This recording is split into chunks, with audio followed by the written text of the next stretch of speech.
came up really, really fast, so I'm just glad that you're all here. I mean, that's just a tiny bit. So,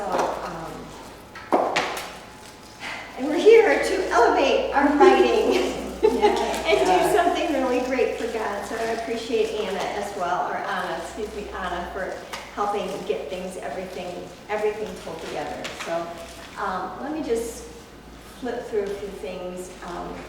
I want to give you a quick introduction on who I am, and then I want to just make the most of your time so that you walk out of here feeling equipped and empowered and inspired to do great things here, great things for God. So I am Laura Woodworth. I'm a writer, producer, director, and I'm a development executive for Cook Media Group in Los Angeles. So I'm working with Phil and Kathleen Cook. So how many of you met Kathleen at one of the events? Okay, yes. Well, she's amazing, and she's spearheading the Influence Women. And before I go too far, I did come bearing gifts. So I am here as Cook Media Group, and Phil Cook. Does anyone subscribe to Phil Cook? Okay, if you want to grow in media, in wisdom, just in all things, Phil Cook is phenomenal. If you go to philcook.com, you can sign up for his newsletter. Just a lot of great insight for creative leaders.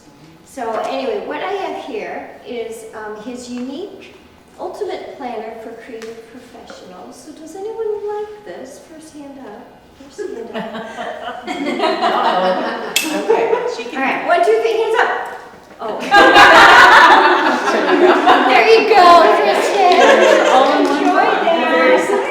And then I know that we've got some of these copies back there, but if you haven't met Kathleen yet or read her book, Hope for Today, this is I think it's a year's worth of journal, like devotional entries.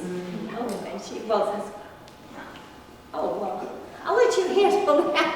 I brought one copy to give away to someone. So she's amazing. She's lived in Hollywood for years, and so she comes with a very unique perspective. So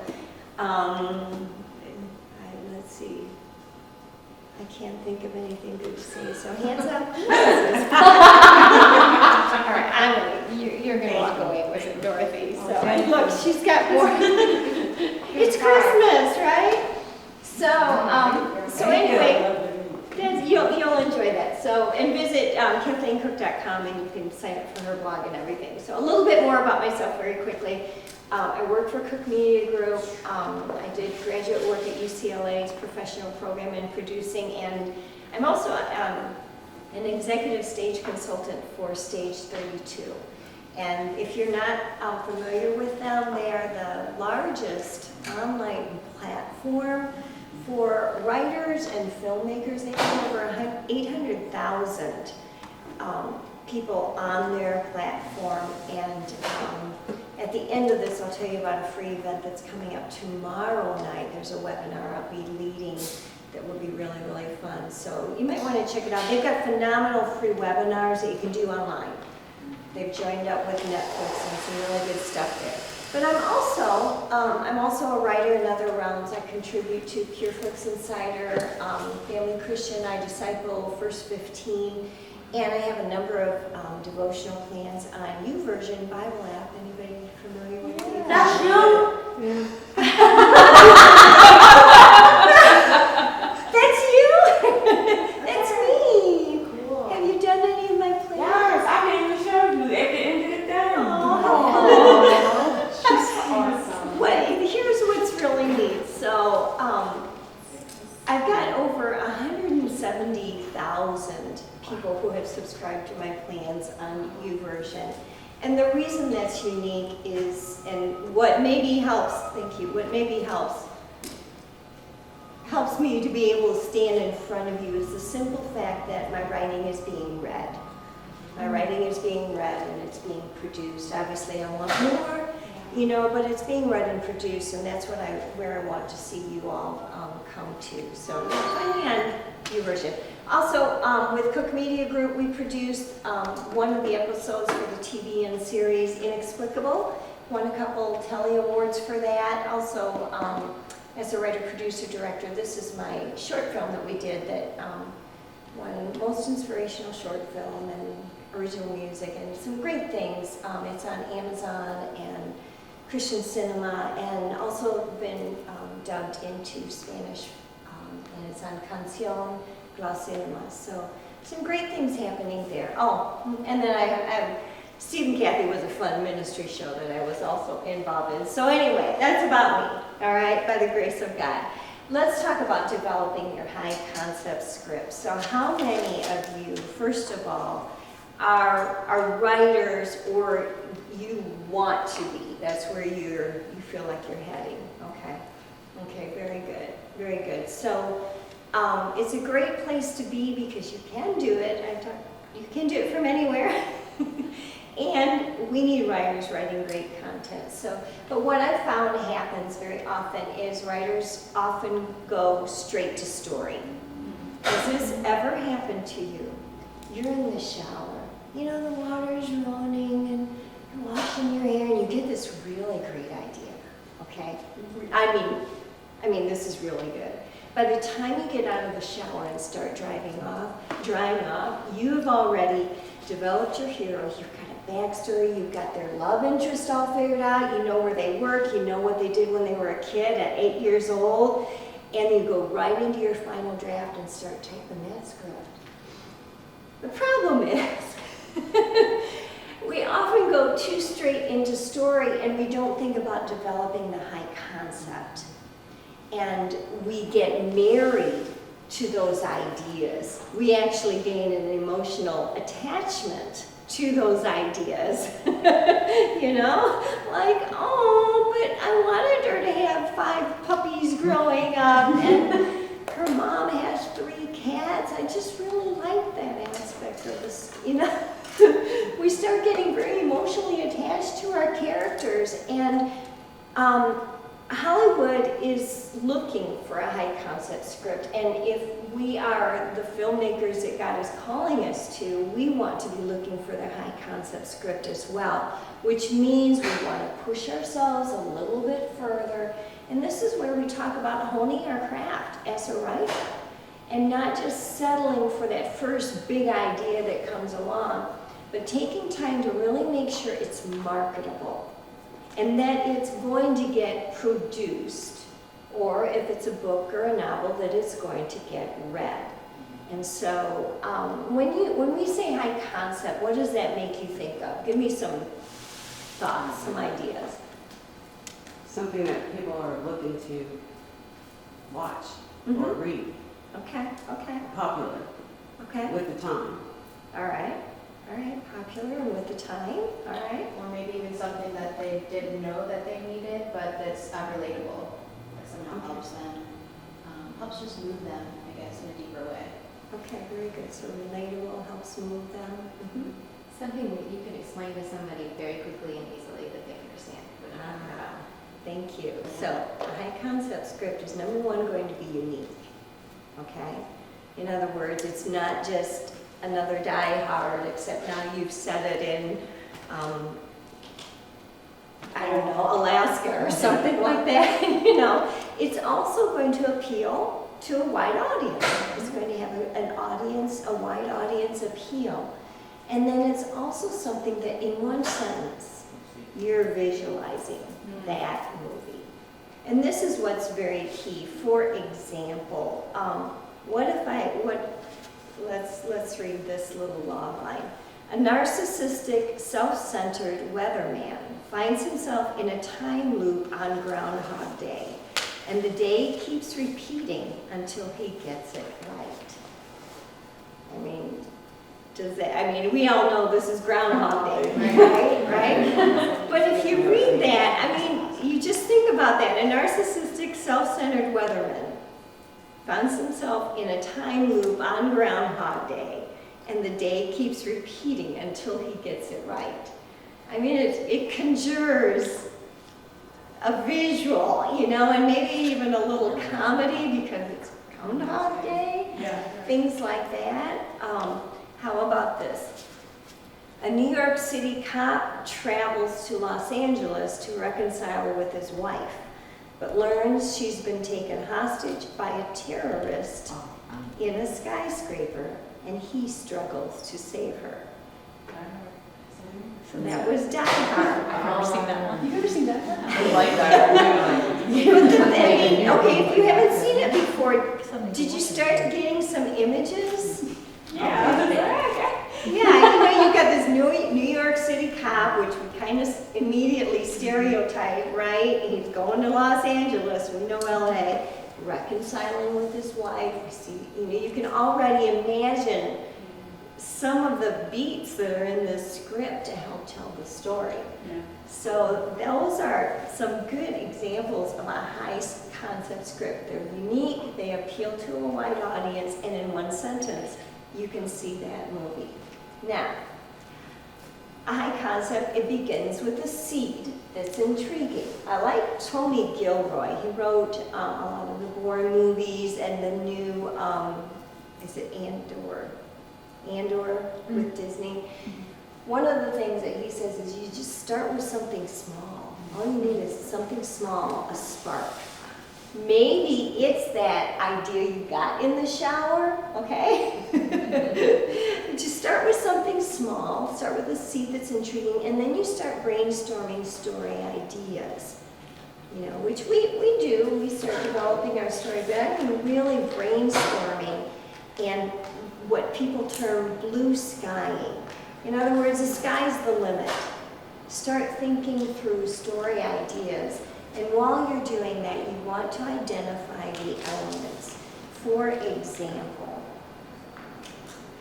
let's say, I'm getting a little ahead of myself. Let's say, let me back up a little bit. Let's say you're brainstorming and I'll just give you an idea. Let's say we take a killer shark. Killer shark, seedling of an idea. And we start brainstorming story ideas. You know, killer shark in Alaska, killer shark in Florida, killer shark, on the Gulf Coast. We start brainstorming that, brainstorming hero, who could be the hero in a killer shark story, what could happen. We start exploring plot lines, things like that, and pretty soon we come up with Jaws, okay? The movie, is anyone here an action movie person, the war movies? Okay, the war movies, it started with the story of amnesia. I mean, bottom line, that was a seedling of the idea for the war movies. Let's see, a man is picked up by a fishing boat, bullet-riddled and suffering from amnesia, before racing to elude assassins and attempting to regain his memory. So you start by brainstorming ideas, and you start with that seed. While you're doing that, what will help is for you to identify the elements. So we're talking about how can you develop a high concept idea. Identify the elements. And so within a script, you've got the hero, the antagonist, the story world, the dilemma. And so let's say you had, I had some examples here. If you start identifying the elements, for example, let's say you took, let me go back here. Well, we'll go back to our story of Groundhog Day. So who's the hero in Groundhog Day? Is that legally Bill Murray? Yeah, well, Bill Murray, yeah, so it's the weatherman, right? It's a story about this narcissistic weatherman. So if you haven't written Groundhog Day, we're developing the concept, what if that hero was a teacher?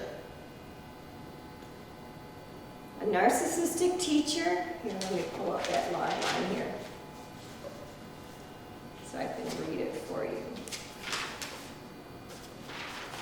Let's say you've got this narcissistic teacher who, here we go, finds herself in a time loop on Groundhog Day, and the day keeps repeating until she gets it right. So now we've gone from weatherman to teacher. Are you starting to visualize this new Groundhog Day movie with a teacher? Now you've actually also changed the story world. You've thrown it into a classroom. Can you imagine? Okay. So also, what if you were to instead take Groundhog Day with your narcissistic, self-centered weatherman? What if he lands in Florida on the beach or in Cancun? What if we change the story world? So instead of being in, I can't even say the name of the town, that place in Pennsylvania where the groundhog shows up, what if we instead put this in Cancun? Why don't we try that idea? What if he went to Cancun and the day came? Wow, what a day those can be, right? So you start taking that seedling of an idea and you start exploring other options, other plot lines, other stakes, unique strategy or a story world. What if we took Groundhog Day and we set it in the near future? Okay, this is now a sci-fi. So what if we change the story world? It affects everything else. And the key is, as you're thinking that through, you want to hold on to that original seed of an idea of what intrigued or inspired you. Hold on to that. All these other things, they can change, they can be adjusted. What makes your story more unique, more appealing, and more visual if you adjust or explore some other options, the stakes, the story world, the plot. So take a second. I'm sure we all have a project we're working on, a script or a book or something. Think of a recent project that maybe you haven't produced yet or gotten produced, nobody's interested. You're hoping, but no one's picked it up yet. What's the seedling of an idea in that story that you just really want to hold on to? Think a minute and jot that down on a piece of paper, if you've got one. And bind the paper. Wait to turn it in? No, you don't have to turn it in, just jot it, okay, phone, jot that idea down on a phone. What is that idea that intrigues or inspires you the most?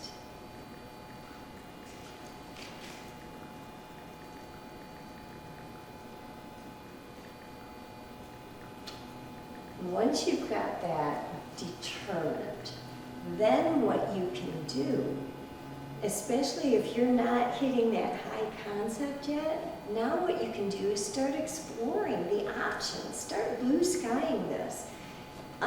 Separate yourself from the whole storyline that you've worked out. Separate yourself from that a moment and start thinking, what if you put it in a different story world? What if the hero was a guy instead of a girl, or was Asian or Indian instead of a white Caucasian? What if the antagonist was the mother-in-law instead of some Syrian terrorist? What if instead of a story world that's modern day, what if it becomes a period piece? And you bust your budget, but what if it becomes a period piece? Or it becomes a sci-fi in the near future?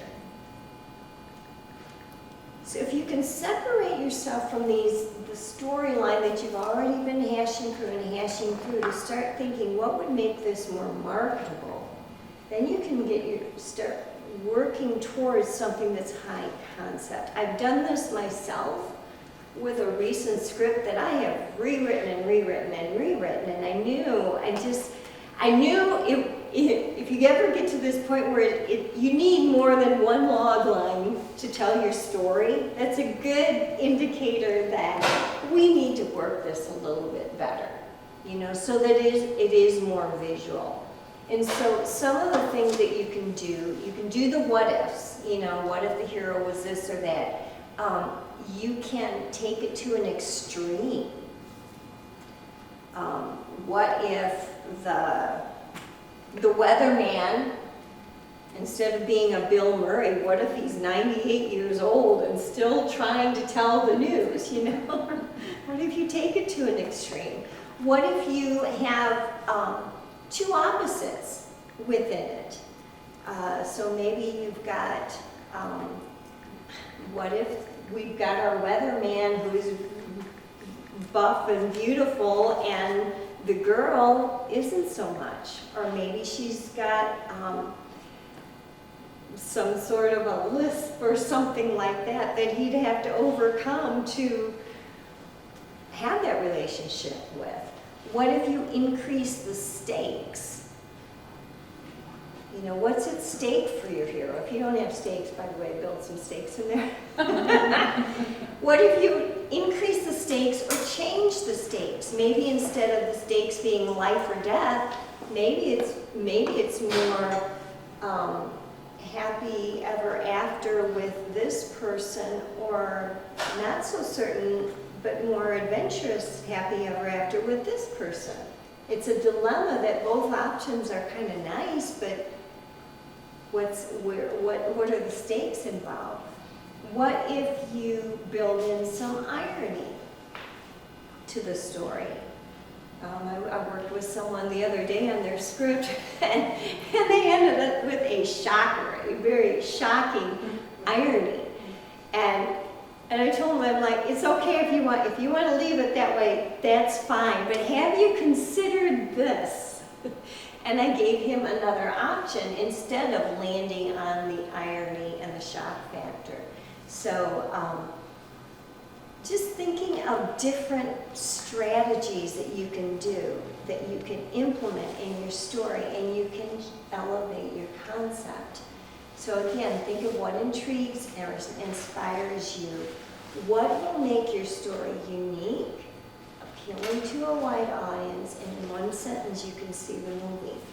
Now, while we're talking about this, we also have to incorporate marketability. So I mentioned this a little bit earlier, but as you're writing, we can find stories that we think are really great, but because this is a film business, okay, it's showbiz, we have to be thinking marketability. We've got to think about taking our product, our story to the market, and will people buy it, so to speak. And so just a few notes on marketability. Remember that if it's unique, that gives you an entrance in sometimes. But then we remember that Hollywood likes unique, but they also like it to be familiar. So how can you take the familiar and make it unique? It's less risk. True stories are very marketable right now. If you've got anything with an established IP, in other words, there's a book that's already out there, or it's a famous person that's willing to tell their life story and they've already got like an established following, anything with an established IP is good. If you've got something that's got a great role for an actor, many times that in itself can make it very marketable when producers are looking at it. And also sometimes edgy is great, especially in this day and age. If you can hit a first, for example, remember when the first zombie movie came out, or zombie TV, The Walking Dead? That was the first, and they hit something there. We saw many zombie movies after that, but they weren't the first. And obviously they didn't succeed as well. So while you're thinking through your high concept and developing it, also just make sure it's marketable and well written, okay? So with that, and I'm kind of I'm trying to help you think a little bit without just water hosing you with information. because this is a lot, just to go back and think through your concepts. I think we all have stories that we can elevate. So let's talk about making things that are well written and talking about elevating your first 10 pages. So let's say you've got the concept nailed, all right?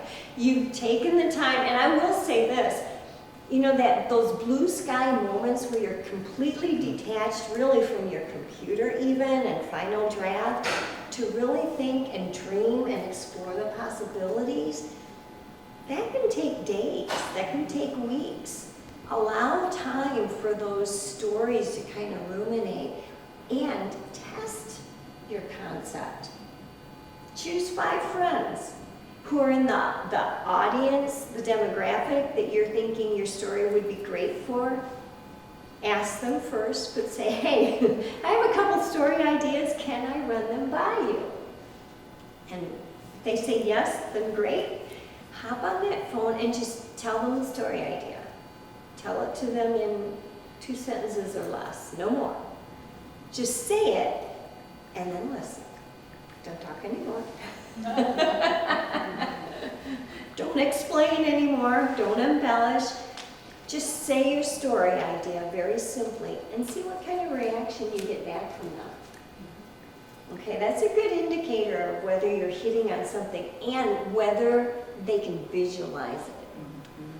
I was at a conference recently and I had a guy, we were just in conversation, so he was talking, you know, but he told me 2 story ideas that he had, and both of them, immediately, I'm visualizing, and I'm just like, you know, all you can say to that is, just go write the thing. Wow. You know, you've got the ideas. So that's what you want. You want something that's very simple and people get it, all right? So let's talk about elevating your first 10 pages and standing out like a pro on page 1. So I am a script consultant for Cook Media Group as well as for Stage 32. And if you go to my website, you'll see it as well. I see a lot of mistakes that writers make in those first 10 pages. And they're really hurting themselves when they don't, when we don't understand the mentality of the people who will be reading our scripts, whether they're the gatekeepers, you know, they're the assistant or they're the actual producer. You've got to remember that they're looking, I mean, they're looking for the high concept script, and honestly, they can tell by the end of page 1 whether you are a professional writer, whether you have promise or not, and whether you really care. Now, people don't have a whole lot of time to read these days, so you want to make what you're writing a page turner. You've got to find a way to make it a page turner, and there are certain things that you can do. So in your first 10 pages, this is your chance to set the tone, to set the pace, and the expectations of your story. All right, this is your opportunity as well as offer the first impression of you as a writer. And in those first 10 pages, we're going to meet your hero, and just very quickly, by the end of page 10, we should know what this story is about. Okay? If you've used up all that real estate in your script and I'm still wondering whose story is this? What do they want? Then it's time to go back and rewrite. Can I ask a question? Yeah. Is it the same if you were writing a series? Does this hero have to be within the first 10 pages? These are guidelines. Okay, I'm just saying, 'cause like even with series, you know, sometimes it takes, you know, they might change characters. If you've got an ensemble, then you're going to be meeting everyone. You will meet them. Now, these are all really guidelines, but I will say this, if I get to page 10, if you're talking a TV series and it's an hour drama, and I get to page 10 and I don't know whose story this is by then, you're going to have a hard time convincing me to keep me reading. Okay, and that's where we're at right now, is we need to keep someone reading, and then that's translated, you know, on a film set. Gotcha. So, but again, these are guidelines. If you have a creative way to get around that, then fine. But we'll talk about a few things that would maybe make the argument against, you know, trying to work around this little bit of a rule. Okay. so to speak. So, in your first 10 pages, number one, you should have an intriguing opening, okay? And we're going to look at some examples here in a little bit, so I'm just going to go through this. An intriguing opening, in other words, make it a page turner, all right? Now, this doesn't mean that you've got to have some big explosion or a car crash or anything, but you've got to find a way to hook me as a reader, as a producer, and ultimately on the screen. You've got to find a way to hook me, and I will say that Netflix and all the streaming platforms have really raised the bar on this because people are streaming, they're binge watching, and they're very quick to turn to the next. If they're not intrigued, they're very quick to turn to something else. And the same with someone who's reading. You need an intriguing opening. Normally, by page 3, you've got either a bit of a twist or a theme stated. Has anybody watched Breaking Bad? Okay. And it's stellar writing. It's stellar writing. I watched it because way back when I did McKee's seminar and he was analyzing it. So I watched. But what's intriguing, if you have seen it, is by page 3, he's talking on a video camera and he's basically stating his theme. He did this for his family. I mean, bottom line, everything in Breaking Bad, he did it for his family. So normally, by page 3, we've got a twist or a theme stated, and by either page 5 through 10, you'll have your inciting incident. In other words, what throws your hero into the story. And let's look at a little bit. Bottom line, the question I'm asking time and time again with writers is how quickly can you make me care about your main character?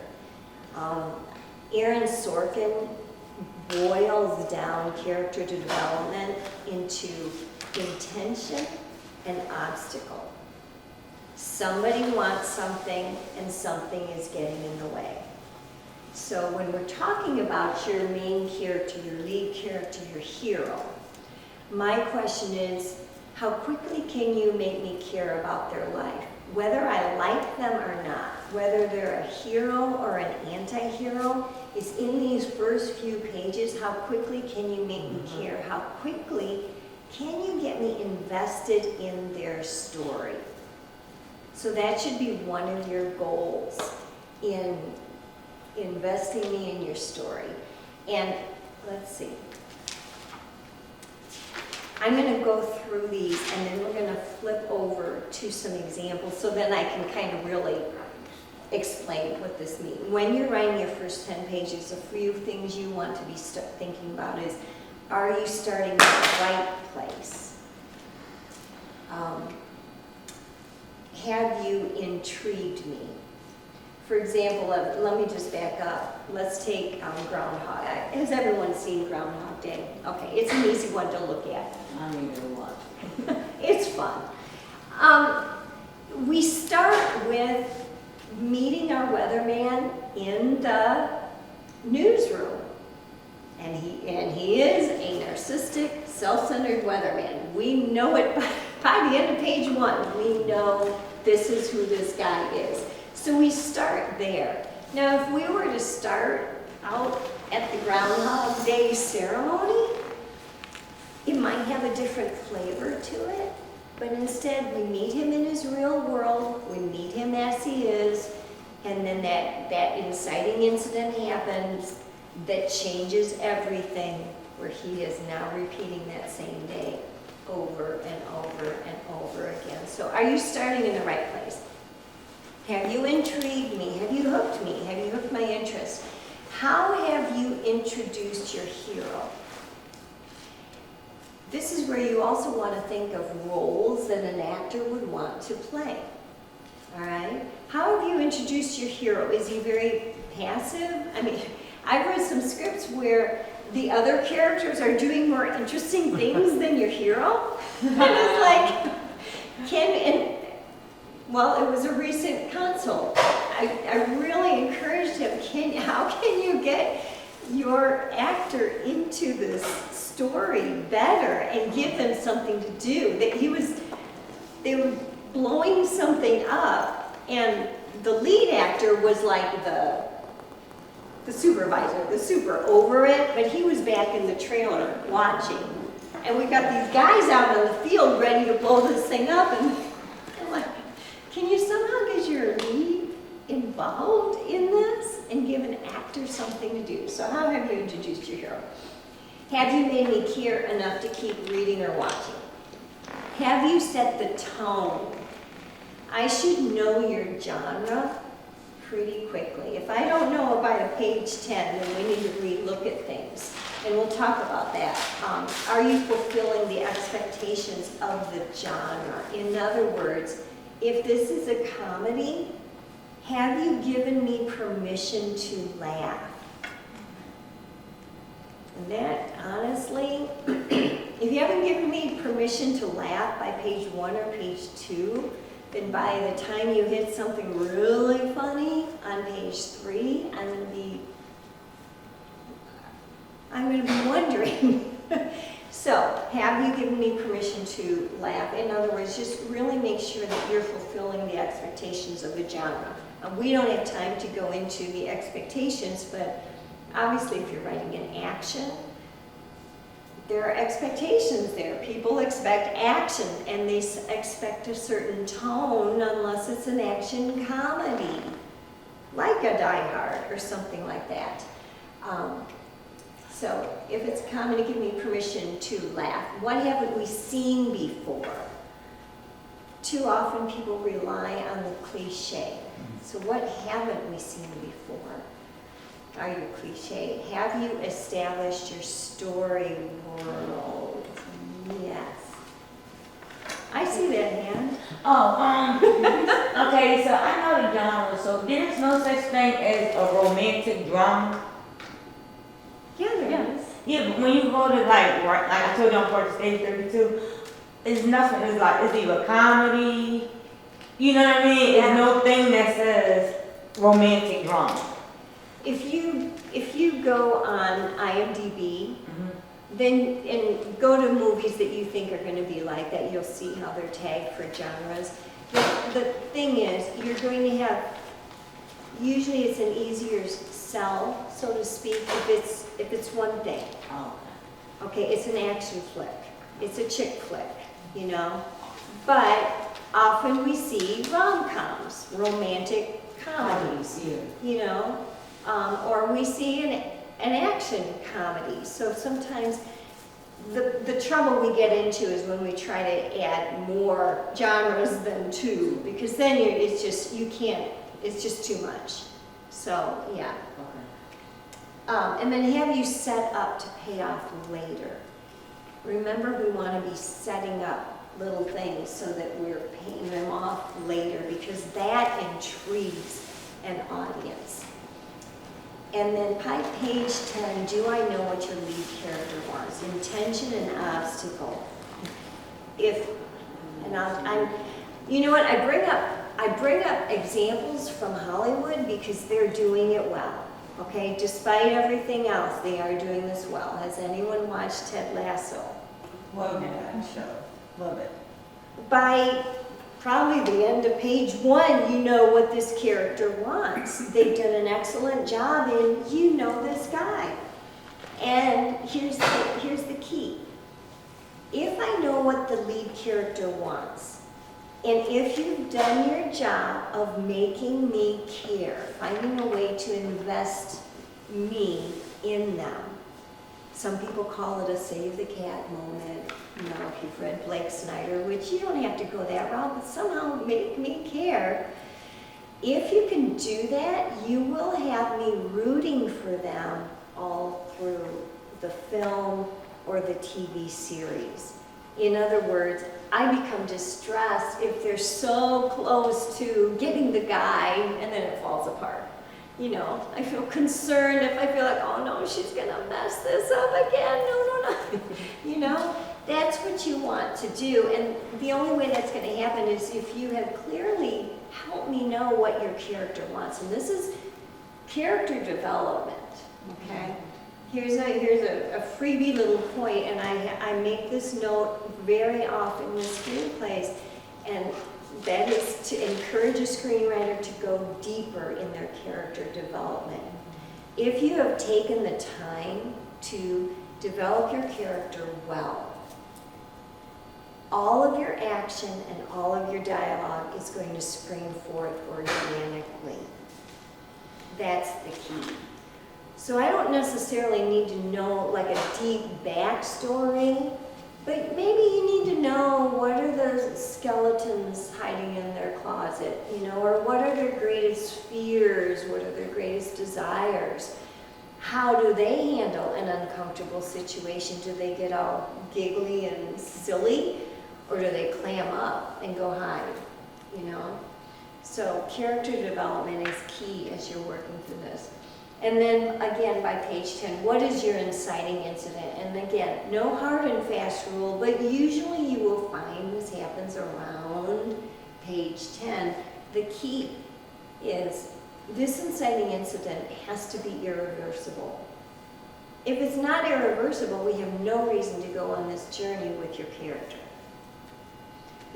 If your inciting incident is they get kicked out of their apartment because they haven't been able to pay the bills because COVID hit, well, if their neighbor next door says, oh, you can stay with me, what's the journey? You've taken care of that too easily for them. So your inciting incident has to be irreversible, like in Groundhog Day. He was stuck. There was nothing he could do. There was nothing he could do to reverse what was happening to him.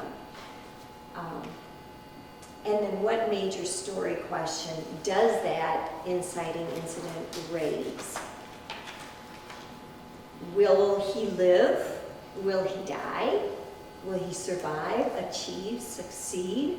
What major story questions are you raising in your first 10 pages that, again, keeps me with you for the rest of the story?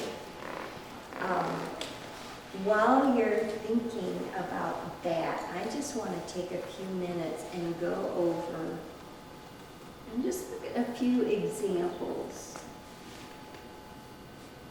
You know what, I'm gonna do this. Has anybody seen The Man Who Invented Christmas? That's all right. Isn't it delightful? I'm going to be breaking the script down tomorrow with stage 32 in the writer's room. And so, but it's an easy one to look at the first 10 pages. So let's look at The Man Who Invented Christmas. And it's by Susan Coyne.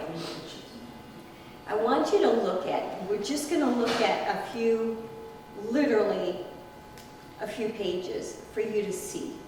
And this is a shooting script, so let's see, what is this? The yellow revision. So this is a shooting script. You can see how they've removed some scenes, so on and so forth.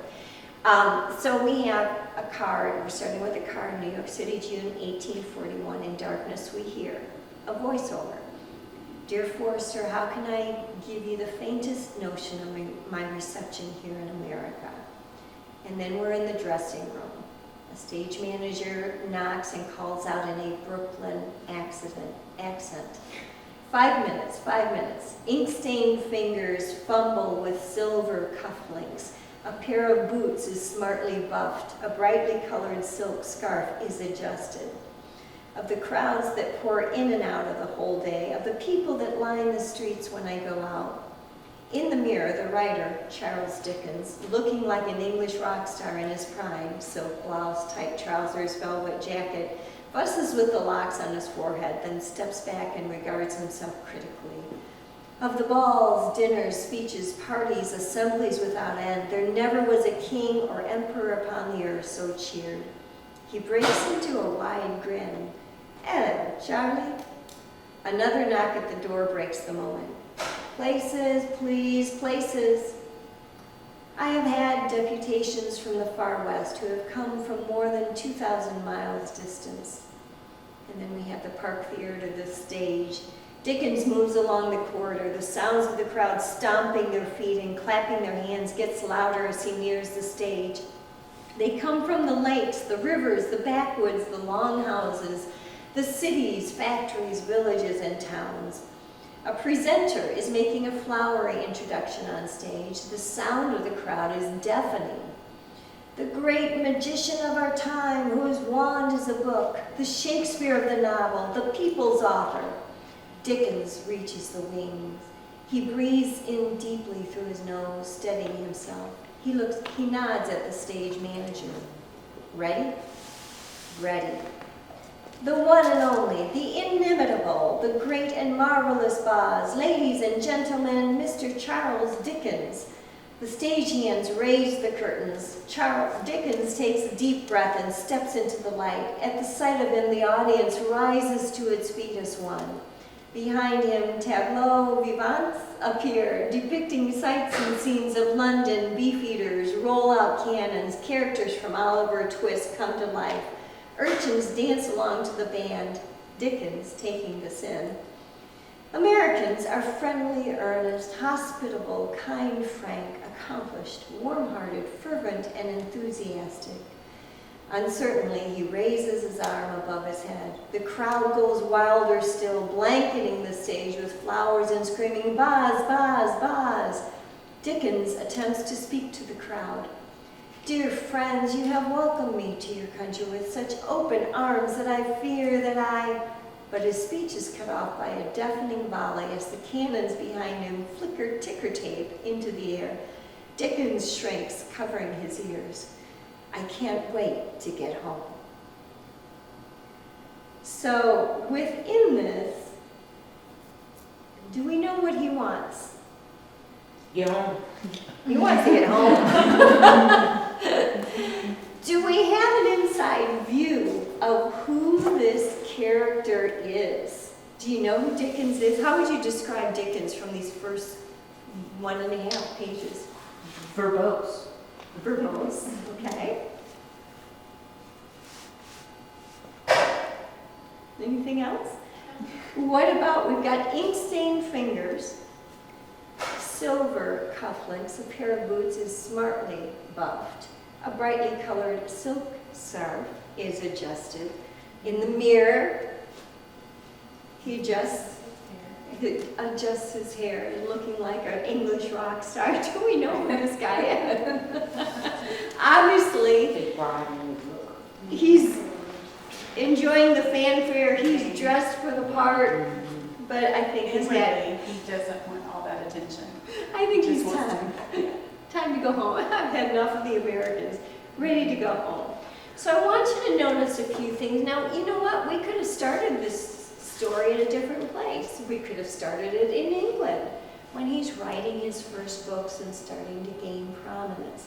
But instead, the writer decided to put this smack dab in New York City when he is on tour and before the rowdy American crowd. Okay, so there were some story choices made there.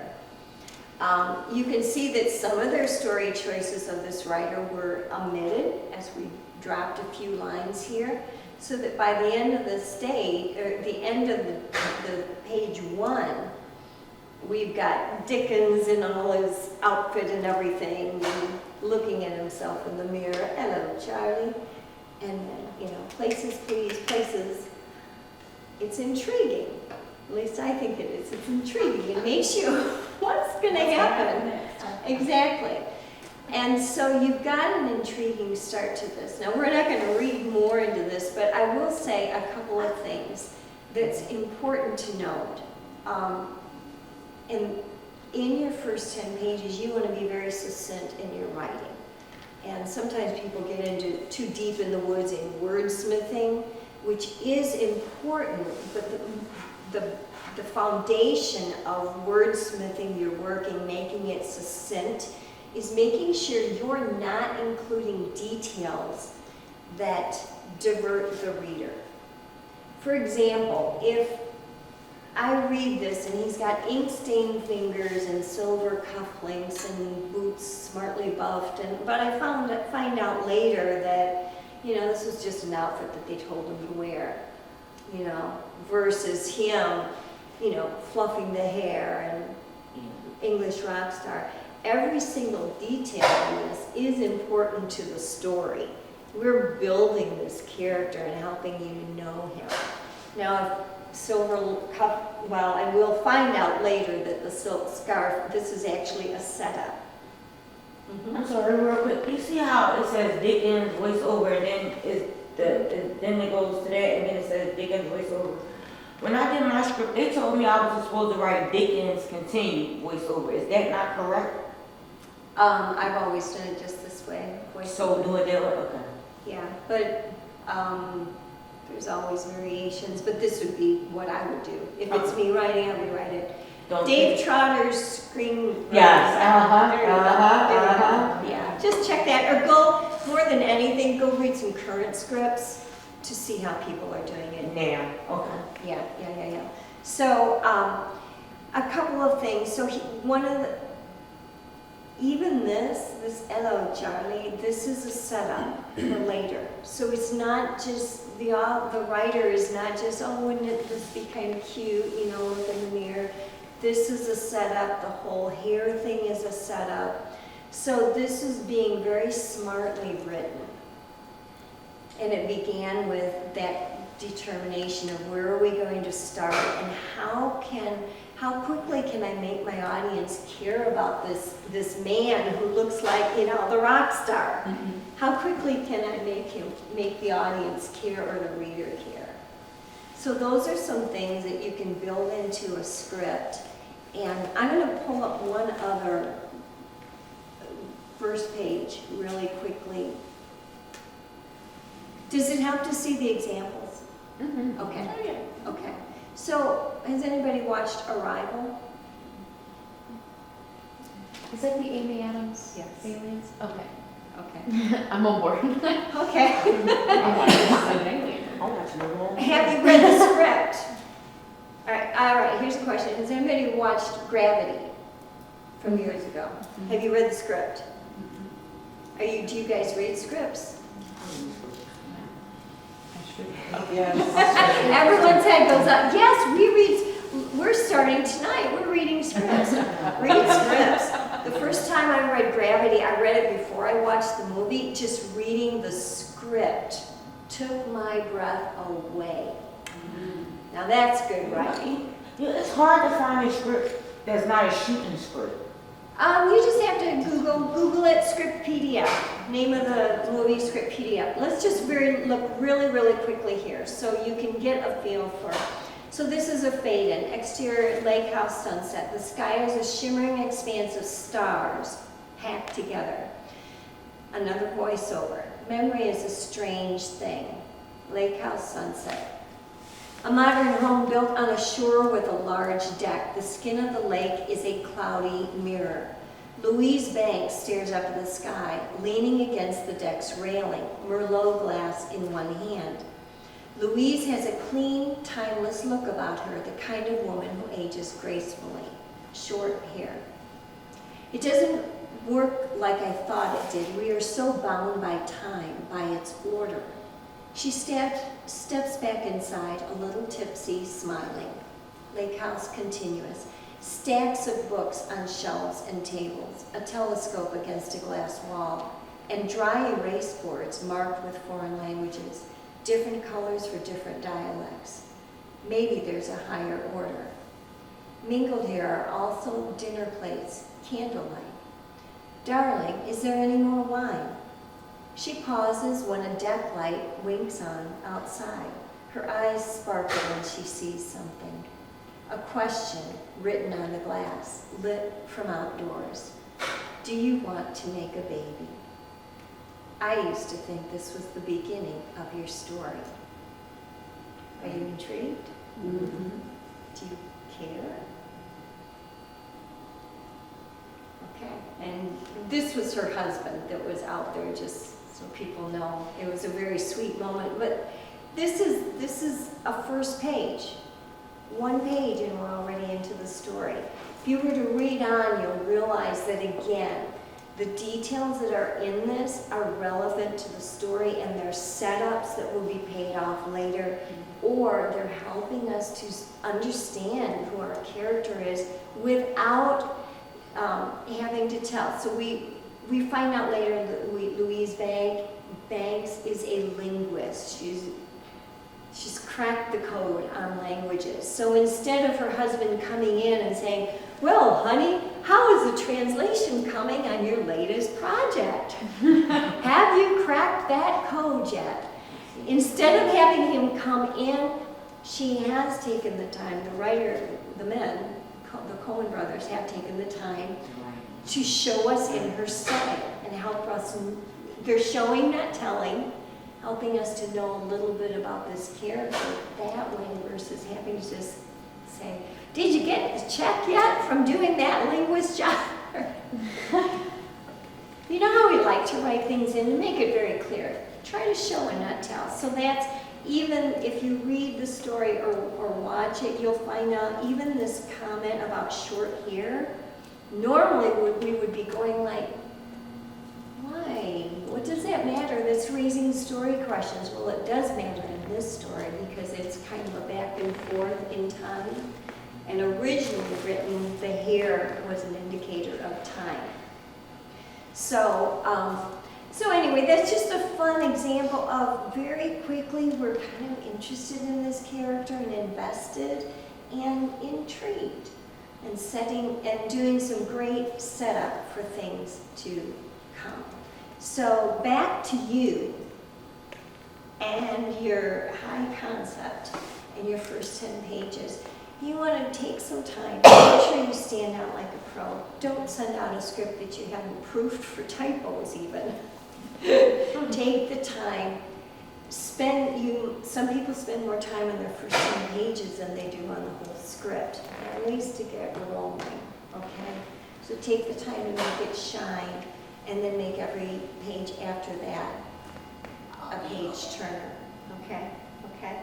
So, having said that, and I guess before I kind of close it out, do you have any questions? Obviously, this is we could be sitting and having a 3-hour class, and let's talk about your first 10 pages. So these are just some things to get you thinking as you're working on your own script. So any questions on either how to develop a high concept script or thinking through those first 10 pages?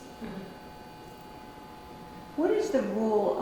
I've been watching a lot of videos, which is a great education. What is the rule about a narration to introduce? I know it was frowned upon on this one video that I listened to. Is there a rule, like if you wanted to set up your script with the narration because it's really poignant to the entire piece? Is it better not to do it and try to incorporate it? Yeah, well, and again, there's really no hard and fast rule for it. I would say so if you're Tony Gilroy, you can get away with a lot, okay? But we're not Tony Gilroy, and so we need to make sure that we're hooking the reader and bringing them through. I would say do your best to get into the story as soon as possible. If it's like sci-fi, sometimes we need to set a few things up, but your story world is something that your characters are going to interact with, so you can even shorten what you think you need to say in a narrative to introduce your story, like if it's a unique story world, that can be shortened if we're thinking of showing that story world and the rules of it by how the characters are interacting with it. You know, if there's no gravity, we show them floating through space and strapping on their boots to bring them down, things like that. When you're talking narrative description like within a script, and again, it really varies. It's nice, I always try to keep mine to 4 lines or less. Less is better. If you can do it in 2 lines, do it in 2 lines, because that's going to affect your pace, and you want to have a good pace. You want to keep a quick pace and people moving through. So that's where you maybe do a little wordsmithing and thinking through the details. What's really important to the telling of a story? Does that help? Yes, that does help. Okay. Thank you. I have a question. Yeah. When you're talking about like the connecting with the character and do we care and stuff, usually you kind of work through like whatever their goal is or whatever they're looking for. Mhm. But should it be about like their outward goal, the things they want, or the inward goal, the thing that they really need to like in their life that maybe they don't even know about yet? Is it, or should it be both in that first 10? Again, no hard and fast. Have you ever met someone and you had a 2-minute conversation with them and you already know what they don't know it, but they really need what, we know what they need. Have you ever met someone, and that doesn't necessarily need to be, maybe it's someone that they're looking for a new job and you've talked to them for 2 minutes, like, you need to be a nurse. You need to go to school and be a nurse. That's your heart. I can tell it from what you're telling me, So I would say, what's going to invest us in the character more? Is it the internal struggle, needs and desires, or is it the external? What will pull me into your story more? Always make the thing, what's the strongest choice? That's a question I ask myself a lot. What's the strongest choice when you're writing? And visual, what's the most visual choice? Narrative, your descriptions, always short, meaningful, and visual. Which, I have one more question kind of related to that. I've been reading probably way too much with different screenwriters, but just experience and learning, and they said that you shouldn't use too many adverbs or adjectives to describe the setup of your scene. So before attempting screenwriting, I was a creative writer, which is the norm, right? You want it to flow, and and I'm struggling writing characters because I'm thinking, next thing I know, it's got a lot of adverbs and adjectives. I mean, is there a rule? If it's a good There's script, no rule. I guess. Let's just tell her there are no rules. But I would always suggest what I call, just strong nouns and verbs. Okay? Think strong nouns and verbs instead of saying, he walked slowly to the woman at the altar. Maybe he crawled. Okay. Same thing, right? Walked slowly, crawled. Maybe he, instead of begging her, he pleaded with her. And he was asking her to marry him, or he pleaded with her. So think of those strong nouns and verbs that will paint the picture visual. Always think the visual. And then it really comes back to read scripts. Read scripts. See how... They write. Yeah, absolutely. See how they manage Okay. to do it in marvelous ways. Yeah. Well, I just want to leave you with a few things. And again, okay. I'm sorry. I moved here from Philadelphia to pursue my writing, and I even went to Georgia Film Academy. I'm in here now. And my professor told me, he said, if I want to be a writer, I need to move to LA. Is that true? If you want to be a writer, you need to build connections. How about if we say that? That's what I was thinking. LA is a good... connections in Atlanta. Well, you've got a film hub here in Atlanta. You've got New Orleans, New Mexico, Dallas. I mean, you have film hubs. The thing is, right, it's really a matter of what kind of stories are you writing, what kind of producers are the ones that would hopefully produce your scripts. Are they Hollywood types, Or are they the faith-based types that live in Michigan or Indiana, and you're gonna meet them at the Christian film festivals? Is there such thing as a Christian film festival? Yeah. I didn't know that. So, just a short answer. I mean, there are benefits, absolutely benefits to living in LA. There really, really are. And I won't belittle that advantage that you gain. But it all, even if you're in LA, if you're in Atlanta, it all comes down to relationships. I mean, it really comes down to relationships. So don't pick up and go move across the world. No, I wouldn't. No, Gain you don't know success where anyone. you're at. I mean, I don't know when in Atlanta. I moved here by myself. I'm from Philadelphia, yeah. All right, I'm very here by good. myself. So gain success here, and then just see what God does. Right now, I'm sitting in Kansas City. I'm working remotely for LA, but it's amazing. It's amazing what will come your way if you're seeking God and, and it's the right things.